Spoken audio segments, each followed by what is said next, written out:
When most people picture World War II, they think of tanks, aircraft, and massive battles, but for the men on the front lines, survival wasn't just about firepower or tactics. It often came down to simple, improvised tricks, desperate, ingenious methods. Among German soldiers, one particular set of survival secrets stands out.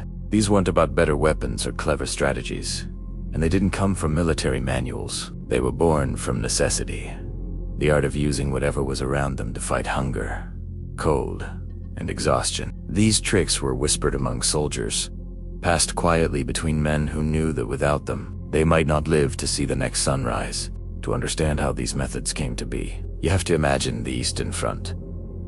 From 1941 onward, during Operation Barbarossa, German troops faced not only the Red Army but one of the harshest winters on Earth.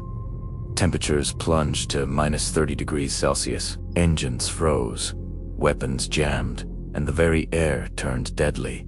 But the most dangerous enemy wasn't always the Soviets. It was the cold, the hunger, and the relentless exhaustion. With supply lines stretched across thousands of miles, rations often failed to arrive. Winter clothing was scarce, and what had been planned as a quick campaign turned into a grinding test of endurance. Soldiers had no choice but to improvise. Out there, in the frozen wastelands of Russia, some of the most shocking survival tricks of the war were born. One of the most infamous involved the use of animal remains, especially horses. Horses were vital to the German army, with millions used to transport supplies. But when those animals died from bullets, exhaustion, or starvation, they became something else entirely.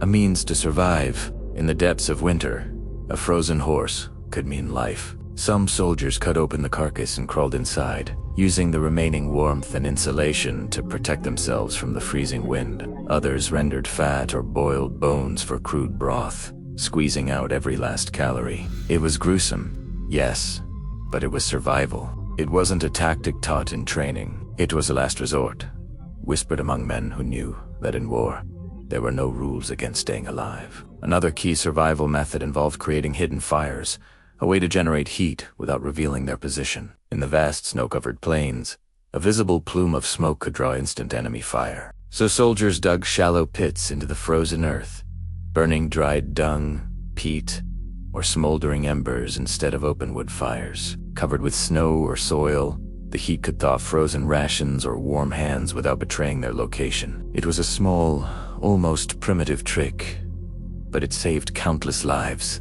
The German army had underestimated the Russian winter. Many soldiers still wore thin summer uniforms when the temperatures dropped below freezing. With proper clothing scarce, they improvised. They stuffed straw, grass, or even newspapers between layers of fabric for insulation. Curtains, sheets, and even women's clothing from abandoned homes were wrapped around boots and legs to fight frostbite. Desperate, yes, but effective. Sometimes the difference between life and death was nothing more than an extra layer of fabric. One of the most surprising and effective techniques came straight from Arctic survival: the snow cave. By hollowing out a small chamber in a snowbank, soldiers could trap their body heat and shield themselves from the wind. It sounds counterintuitive, but snow can act as a natural insulator. Inside, temperatures could rise above freezing even when it was -30 outside. For men who had marched all day through waist-deep snow, this revelation that snow could actually save them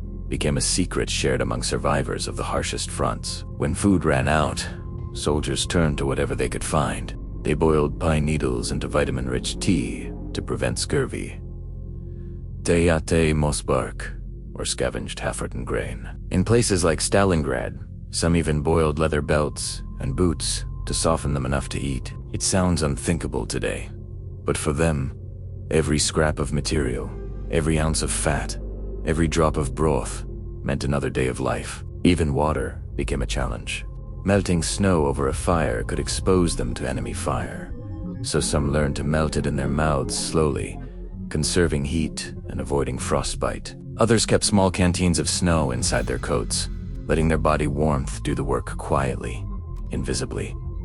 But not every survival trick was physical. Mental endurance was just as important. Soldiers learned to maintain routines, rotating guard shifts in shorter intervals, cleaning weapons, singing songs, or writing letters. These small acts weren't just disciplined. They were lifelines, ways to hold on to sanity when everything else seemed lost. Looking back, it's hard not to be shocked by what these men endured. Crawling into horse carcasses, burning dung for heat, boiling leather for food. These aren't the stories found in textbooks, yet they tell the raw truth of war.